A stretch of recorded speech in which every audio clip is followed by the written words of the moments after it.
ಇಂದ ನಮ್ಮ ಹಿರಿಯ ಗುರುಗಳಾದಂಥ ಬಾಲಗಂಗಾಧರ ಸ್ವಾಮೀಜಿಯವರ ಗುರು ಐಕ್ಯ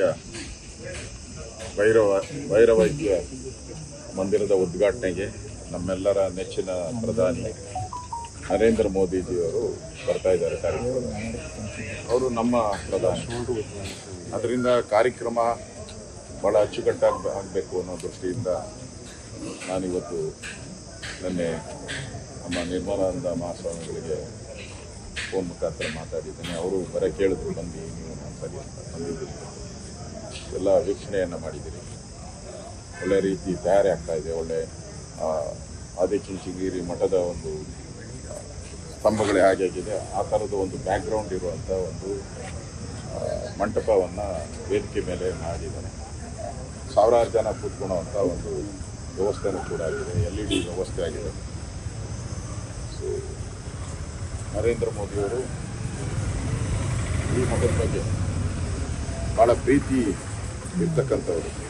ಹಿಂದೆನೂ ಕೂಡ ಮಠದ ಎಲ್ಲ ಕಾರ್ಯಕ್ರಮಕ್ಕೂ ನರೇಂದ್ರ ಮೋದಿಯವರು ಬಂದಿದ್ದಾರೆ. ದೃಷ್ಟಿಯಿಂದ ಈ ಕಾರ್ಯಕ್ರಮ ಯಶಸ್ವಿ ಆಗಬೇಕು ಅನ್ನೋ ದೃಷ್ಟಿಯಿಂದ ಈ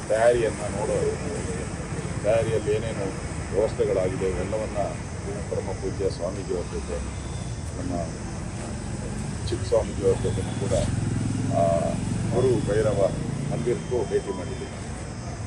ಅದು ಭೇಟಿ ಮಾಡಿ ನಮ್ಮ ಪೂಜ್ಯ ಗುರುಗಳ ಸಮಾಧಿ ಏನಿದೆ ಅದು ಕೂಡ ಭಾಳ ಒಳ್ಳೆ ರೀತಿ ವಿನ್ಯಾಸ ಮಾಡಿದ್ದಾರೆ, ಒಳ್ಳೆ ರೀತಿ ಬಂದಿದೆ.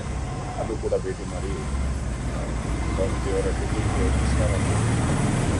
ನಾಳೆ ಕಾರ್ಯಕ್ರಮ ನಮ್ಮ ಸಮುದಾಯದ ಸಂಬಂಧಪಟ್ಟಂತೆ ಮತ್ತು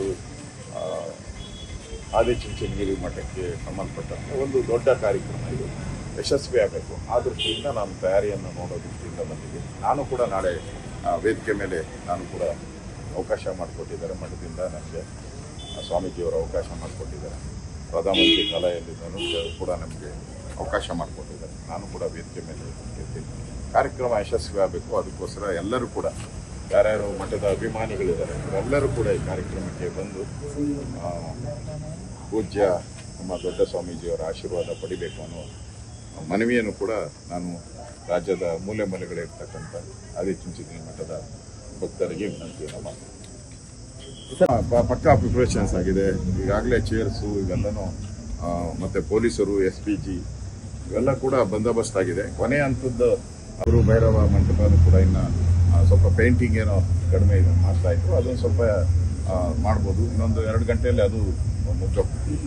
ಒಟ್ಟಾರೆ ಭಾಳ ವ್ಯವಸ್ಥಿತವಾಗಿ ಒಳ್ಳೆ ರೀತಿ ಕಾರ್ಯಕ್ರಮ ಆಗ್ತಾ ಇದೆ. ಸಾರ್ವಜನಿಕ ದೊಡ್ಡ ಸಭೆ ಇದೆ. ಅಷ್ಟು ಅವರು ಬಂದು ಭೈರವನ ಪೂಜೆಯನ್ನು ಮುಗಿಸ್ತಾರೆ. ಆ ಭೈರವನ ಪೂಜೆ ಆದಮೇಲೆ ಗುರು ಭೈರವೈಕ್ಯ ಮಂದಿರದ ಉದ್ಘಾಟನೆಯನ್ನು ಮಾಡ್ತಾರೆ.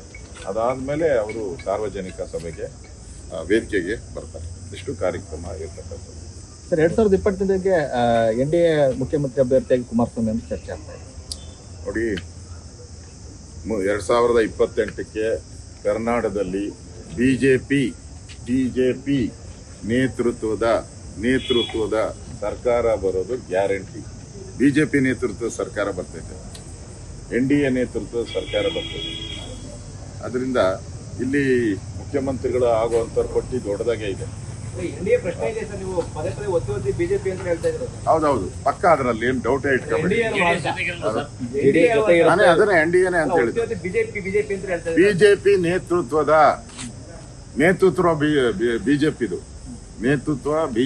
ಬಿಜೆಪಿ ನೇತೃತ್ವದ ಸರ್ಕಾರ ಕರ್ನಾಟಕದಲ್ಲಿ ಬರುತ್ತೆ. ಇದು ಪ್ರಶ್ನೆನೇ ಇಲ್ಲ. ಇರುತ್ತೆ, ಪ್ರಶ್ನೆನೇ ಇಲ್ಲ. ಈಗಿದೆ ಅಲ್ಲ, ಪಾರ್ಲಿಮೆಂಟಲ್ಲೂ ಅವ್ರಿಗೆ ನಾವು 28 ಸೀಟಲ್ಲಿ 4 ಸೀಟು ಕೊಟ್ಟಿದ್ರಿ. ಅವರು ಪಾರ್ಲಿಮೆಂಟಲ್ಲೂ 1, 2, 3 ಸೀಟ್ ಕೊಟ್ಟಿದ್ದಾರೆ. ಹೌದೌದು, ಬಿಜೆಪಿ ನೇತೃತ್ವದ ಸರ್ಕಾರ ಕರ್ನಾಟಕದಲ್ಲಿ ಬರ್ತದೆ, ಪ್ರಶ್ನೆನೇ ಇಲ್ಲ.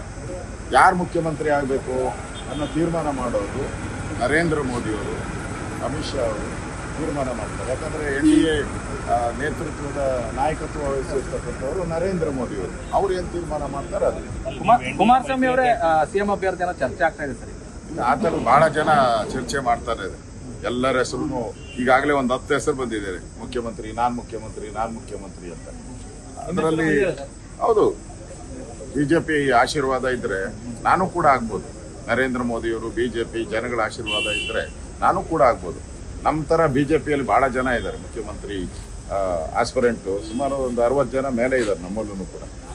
ಅದರಿಂದ ಈಗ ನಾವು ಅಧಿಕಾರಕ್ಕೆ ಬರುವಂಥದ್ದು ಮುಖ್ಯ, ಮುಖ್ಯಮಂತ್ರಿ ಯಾರಾಗ್ತಾರೆ ಅನ್ನೋದು ಮುಖ್ಯ ಅಲ್ಲ. ಈಗ ಮುಖ್ಯಮಂತ್ರಿ ಯಾರಾಗ್ತಾರೆ, ಯಾರು ನೇತೃತ್ವ ವಹಿಸ್ತಾರೆ ಅದು ಮುಖ್ಯ ಅಲ್ಲ. ಕರ್ನಾಟಕದಲ್ಲಿರುವಂಥ ಈ ಅಭಿವೃದ್ಧಿ ವಿರೋಧಿ, ಭ್ರಷ್ಟಾಚಾರದಲ್ಲಿ ತೊಡಗಿರ್ತಕ್ಕಂಥ ಕರಪ್ಟ್ ಸಿದ್ದರಾಮಯ್ಯ ನೇತೃತ್ವದ ಸರ್ಕಾರ ತೊಲಗಬೇಕು, ಅದು ಮುಖ್ಯ. ಮುಂದೆ ಯಾರಾಗ್ತಾರೆ, ಮುಖ್ಯಮಂತ್ರಿ ಯಾರಾಗ್ತಾರೆ, ಮಂತ್ರಿ ಆಗ್ತಾರೆ, ಅದು ಇವಾಗ ಅಪ್ರಸ್ತುತ.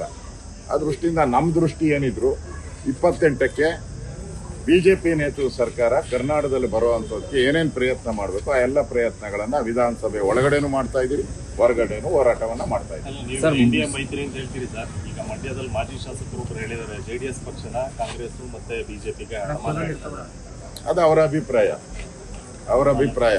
ನಾವು ನಮ್ಮೆಲ್ಲ ಪಾರ್ಟ್ನರ್ಗಳನ್ನು NDAನಲ್ಲಿ ಬಹಳಷ್ಟು ಜನ ಪಾರ್ಟ್ನರ್ಸ್ ಇದ್ದಾರೆ ದೇಶದಲ್ಲಿ, ಎಲ್ಲ ತಮಿಳ್ನಾಡಲ್ಲೂ ಇದ್ದಾರೆ. ನಾನು ತಮಿಳ್ನಾಡು ಎಲೆಕ್ಷನ್ಗೆ ನಿನ್ನೆಯಿಂದ ತಮಿಳ್ನಾಡು ಎಲೆಕ್ಷನಲ್ಲಿ ಹೋಗಿ ಕೆಲಸ ಮಾಡ್ತಾ ಇದ್ದೀನಿ. ತಮಿಳ್ನಾಡಲ್ಲಿ ತಳಿಯಲ್ಲಿ ನನ್ನನ್ನು ಇವತ್ತು ಹೋಗ್ತಾ ಇದ್ದೀನಿ ತಳಿಯಲ್ಲಿ. ಇವತ್ತು ನಡ್ಡಾ ಅವರು, ನಮ್ಮ ಇಂದಿನ ರಾಷ್ಟ್ರೀಯ ಅಧ್ಯಕ್ಷರು, ಪ್ರಚಾರಕ್ಕೋಸ್ಕರ ಬರ್ತಾ ಇದ್ದಾರೆ. ನಾನು ಅಲ್ಲಿ ಹೋಗ್ತಾ ಇದ್ದೀನಿ. ಅಲ್ಲೂ ಬಹಳಷ್ಟು ಜನ ಪಾರ್ಟ್ನರ್ ಇದ್ದಾರೆ. ಸೊ ಎಲ್ಲ ಪಾರ್ಟ್ನರ್ಗಳಿಗೂ ನೇತೃತ್ವ ವಹಿಸ್ತಾ ಇರ್ತಕ್ಕಂಥದ್ದು ನರೇಂದ್ರ ಮೋದಿಯವರು.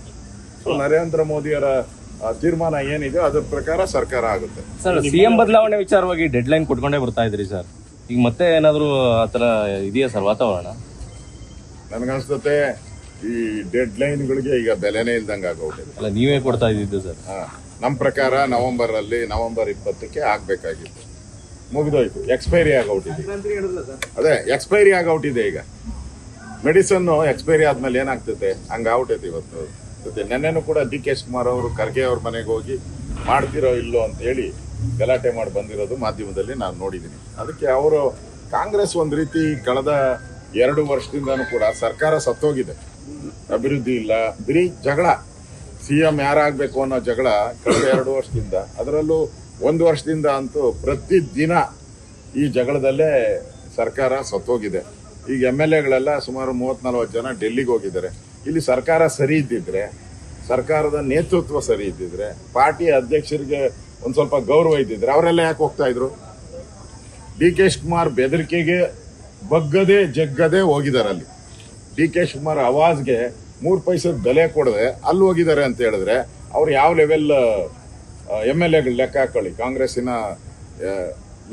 MLA ಲೆವೆಲ್ಗಳೇನು, ಅವರ ವರ್ಚಸ್ ಏನದು ಅರ್ಥ ಆಗ. ಅಂದ್ರೆ DK ಶಿವಕುಮಾರ್ಗೆ ಬೆಲೆ ಕೊಡ್ತಾ ಇಲ್ಲ ಅವರು. ಕಡಿಮೆ ಆಗ್ತದೆ ಪಕ್ಕ. ಈಗ ಅವ್ರು ಹೋಗಿ ಖರ್ಗೆ ಅವ್ರ ಮನೆ ಭಾಗದಲ್ಲಿ ಕೂತಿದ್ದಾರೆ. ಅಲ್ಲಿ ನೋಡಿದ್ರೆ MLAಗಳೆಲ್ಲ ಡೆಲ್ಲಿಯಲ್ಲಿ ಕೂತಿದ್ದಾರೆ. ಅಲ್ಲಿಂದಾನೇ ಹೇಳಿದ್ದಾರೆ DK ಯಾರು ನಮ್ಗೆ ಆವಾಜ್ ಹಾಕಕ್ಕೆ ಅಂತ ಪಟ್ಟಣ್ ಶೆಟ್ಟಿ ಅವರು ಸ್ಟೇಟ್ಮೆಂಟ್ ಕೊಟ್ಟಿದ್ದಾರೆ. ಅದರಿಂದ ಕಾಂಗ್ರೆಸ್ ಅಲ್ಲಿ ಎಲ್ಲ ಸರಿ ಇಲ್ಲ. ಜಗಳ ಒಟ್ಟಲ್ಲಿ ಅವ್ರಿಗೆ ಇರೋ 2 ವರ್ಷ ಅವಧಿಯಲ್ಲಿ ಮುಖ್ಯಮಂತ್ರಿ ಆಗುವಂತ ಕನಸುಗಳನ್ನು ಇಟ್ಕೊಂಡಿರೋರು, ಮಂತ್ರಿಗಳಾಗಿರುವಂತವರು ಜಗಳ ಶುರು ಮಾಡಿದ್ದಾರೆ. ಬಿಟ್ಕೊಡಲ್ವಾ ಸರ್ ಹಂಗಾದ್ರೆ? ಕಾಂಗ್ರೆಸ್ ಪಾರ್ಟಿ ಜಗಳಗಳ ಪಾರ್ಟಿ, ಬಿಟ್ಕೊಡಲ್ಲ ಅಂತೀರ? ಹಿಂದೆ ನಾವು ಜನತಾದಳ ಜನತಾದಳ ಇತ್ತಲ್ಲ ಆಗ ಹಳೇದು, ಅದು ಜಗಳಗಳ ಪಾರ್ಟಿ ಅಂತ ಇದ್ರು. ಈಗ ಕಾಂಗ್ರೆಸ್ ಜಗಳಗಳ ಕಾಂಗ್ರೆಸ್. ಈಗ ಜಗಳ ಮಾಡೋದ್ರಲ್ಲಿ ನಿಸ್ಸೀಮರಾಗಿದ್ದಾರೆ. ಯಾರ ಮಾತು ಯಾರು ಕೇಳ್ತಾ ಇಲ್ಲ MLAಗಳು. ಆ ಪರಿಸ್ಥಿತಿ ಕರ್ನಾಟಕದಲ್ಲಿದೆ. ಒಂದು ರೀತಿ ಕರ್ನಾಟಕ ಸರ್ಕಾರ ಜನರ ಪಾಲಿಗೆ ಸತ್ತೋಗಿದೆ. ಈಗೇನಿದ್ರು ಮುಂದಿನ ದಿನಗಳಲ್ಲಿ BJP ನೇತೃತ್ವದ ಸರ್ಕಾರ ಕರ್ನಾಟಕದಲ್ಲಿ ಬರುತ್ತೆ, ಪ್ರಶ್ನೆನೇ ಇಲ್ಲ. ಯಾರು ಮುಖ್ಯಮಂತ್ರಿ ಆಗಬೇಕು, ಯಾರು ಮಂತ್ರಿ ಆಗಬೇಕು ಅದು ತೀರ್ಮಾನ ಮಾಡೋದು ಏಕೈಕ ವ್ಯಕ್ತಿ ನರೇಂದ್ರ ಮೋದಿಯವರು. ಅಲ್ಲಿವರೆಗೂ ನಮ್ಮಲ್ಲಿರುವಂಥ ಎಲ್ಲ BJPಯಲ್ಲಿರೋ 63 ಜನನು ಮುಖ್ಯಮಂತ್ರಿಗಳಾಗಬೇಕು ಅಂತ ಕನಸು ಕಾಣ್ತಾರೆ. JDS ಅಲ್ಲಿರೋ 16-17 ಜನನು ಕೂಡ ಕನಸು ಕಾಣ್ತಾರೆ. ಅದು ಎಲ್ಲ ಯಾರು ತಪ್ಪು ಅಂತ ನಾನು ಹೇಳಲ್ಲ, ಕನಸು ಎಲ್ಲರೂ ಕಾಣ್ಬೋದು. ಆದರೆ ತೀರ್ಮಾನ ಮಾಡೋದು ನರೇಂದ್ರ ಮೋದಿಯವರು. ಫಸ್ಟು ಸರ್ಕಾರ ಬರಬೇಕು, ಮುಖ್ಯಮಂತ್ರಿ ಯಾರಾಗಬೇಕು ಅನ್ನೋದು ಅದು ನೆಕ್ಸ್ಟು. ಫಸ್ಟು ಸರ್ಕಾರ, ನೆಕ್ಸ್ಟು ಮುಖ್ಯಮಂತ್ರಿ ಯಾರಾಗಬೇಕು ಅನ್ನೋದು ಆಮೇಲೆ.